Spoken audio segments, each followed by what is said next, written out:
That was pretty physically intense. That was definitely brutal. Hey, folks, man, I'm fired up, man. This is another video of a guy that goes to Marine Corps OCS and then figures out that it just ain't for him. Let me help y'all out, man. If you're trying to go in the military, you're trying to go to Marine Corps OCS, you want to go fly, and the Marine Corps is giving you 50 waivers, give me a call, man. If you don't think it's right for you, listen, if you don't want to be a Marine, you can't go in the Marine Corps. The Marine Corps culture is too strong. Give me a call, man. Let me talk you off the ledge. Talk to a young lady this week. Phenomenal. Talking about going into the Space Force. I was like, look, you cannot go in the military. You're not made for the military. You're not made to be an officer in the military. I said, hey, man, let me help you out. Let's go look at some three-letter agencies where maybe you can use all this artistic ability to go track down bad guys. Man, here's what I'm offering everybody, man. Reach out. Reach out to me. I will help you guys out. I'll talk you off the ledge. If it ain't for you, I'll tell you, man. But if it is, I'll also help you out and get you ready for the preparation needed to be successful when you get there, man. Worst thing you can do is make a huge decision, invest a lot of time in your life to go in the military, and then get in the military and figure out that you just ain't a good fit. Hello, folks. I'm Jake, and I'm your friend. Today we got Simeon. Simeon made it all the way through Marine Corps OCS and the PLC program. And then he just didn't like the flavor. We're not going to be negative in this one. We're just going to kind of talk about the experiences, how it happened, and how he's been doing since he didn't go in the Marine Corps in 2004. Been a while, but I think there'll be some good information to glean from here, man. I can't wait for y'all to hear it. You were at San Jose State out in Cali. You were in the PLC program, so you went straight into Marine Corps OCS your junior year of college. How did you decide that you wanted to go in the Marine Corps? Well, my dad was Navy corpsman. I was born on a U.S. Navy base in Yokosuka, Japan. Grew up in the military. Coming from tough family background, kind of wanted to prove myself. I was pretty athletic in high school and kind of wanted to take advantage of, I was into airplanes and, military stuff. And also at the time, I wanted to know kind of learn more about the United States, kind of had the idea that there were a lot of, secrets and things that I didn't know. And I figured, well, that'd be a really good way to learn about the United States of America, at least at the time. Did you look at any other services? Did you look at the Army? Did you look at the Navy? Did you look at the aviation programs? Well, not too closely. I think I kind of wanted to get as much bang for my buck at the time. I kind of wanted to, become a pilot and a Marine, but obviously that's the wrong mindset I had going in, obviously. But Were you on an air contract? yes, sir. Yep. Oh my God, brother, man. Yeah, These I cats think gonna be part of it. mad at me with this video, dude. Oh All no, right. no, I understand. I understand. I've seen some of your other videos, and yeah, I mean, it probably was my best shot at getting pilot training. I think my grades probably weren't good enough to be Air Force, and What was your GPA, Simeon? maybe 3.0 at the time. It wasn't. I can't. Yeah, somewhere around there. What was your major? I was majoring in the Japanese language. Remember what your ASTB scores were? It's a three-number score test. No, I can't remember. Okay. All right. So you had an air 20, contract. 20 years ago. It's been a while. Yeah, I'm with you. 20 years ago. So you had air contract, you end up going, you sound like, I mean, it's 2004, brother. Like we getting it. We getting it Well, overseas, yeah, I mean, right?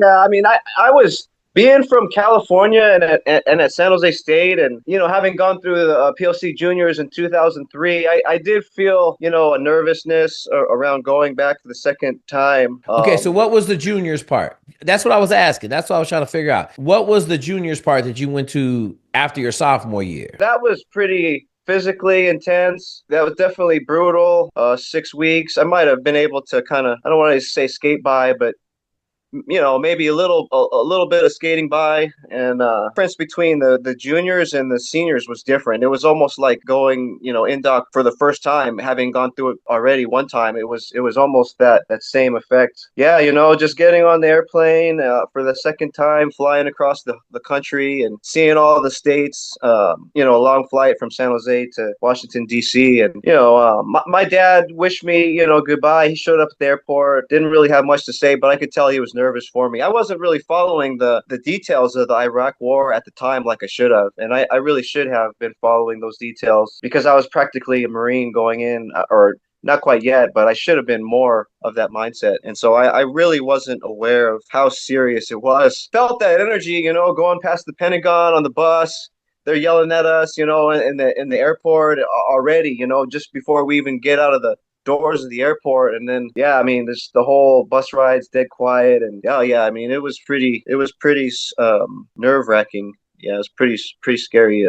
It's 2004, bro. I mean, the Marine Corps was in it, Oh yeah, 100% in it. So, oh like, for yeah. me I to was not, like, I was not prepared at all. I mean, just from not, yeah, I was not nearly as prepared as I should have been. They gave it to me. I definitely got punished for my lack of preparedness. okay, was the physical stuff okay for you, or Yeah, I mean, PFT wise, I was more of a like a. I mean, I was like 290 PFT, okay? so yeah, I could do good. But I mean, I was small frame, 155 pounds. Couldn't do it just didn't have the command presence. Didn't have some of the things that being a little bigger would have got me. But at the same time, I mean, I think it helped me being light, helped me do the push ups and pull ups and those types of things. And I tried to take advantage of that, but of course, the drill instructor can see through that and. They know there's no cheating. Yeah, Now, so do I you have to still go back? You got to go to your infantry officer, or for you would have went to aviation, correct? After correct. when you graduated, you would have went to aviation. TBS, right? TBS, and then Oh, TBS. Oh shit, that's right. You got to go TBS. Woo-hoo! My bad. I forgot that yeah, big animal right there. My bad. yeah. And I was My kind of bad. intimidated. I was pretty intimidated for that too. So I kind of was thinking maybe it would be better if I served and kind of fought the way that I wanted to fight. Back inside inside the country, more or less. While Okay. everyone was, while most of the military was apparently fighting, overseas, it felt like there should be someone staying behind to kind of at least watch things. When did you decide to hang it up? After you finished or towards the Yeah, end? about probably 3 months after, maybe I was struggling with college, working for FedEx at the time, kind of trying to live on my own and go to college and finish that last year of college. Uh-huh. 6 months after I finished OCS, I just had to let the captain know, platoon commander know. It just wasn't looking like I was going to finish college at the rate I was going. Kind of fell into a depression and, Okay. um, Where was your yeah, dad at during this time? he was in Seaside. You come back from OCS Senior. You're in the PLC program. You working a full-time job, I take it, at FedEx, trying to finish up your Japanese degree at Sac State. You get a little depressed. What was kind of causing the depression? A lot of it was just the disconnect, going through, having the war in Afghanistan, essentially just going back to my friends who, and work and my employers and coworkers, and just there being like such a lack of knowledge, in training, let alone in battle, and that kind of was tough on me.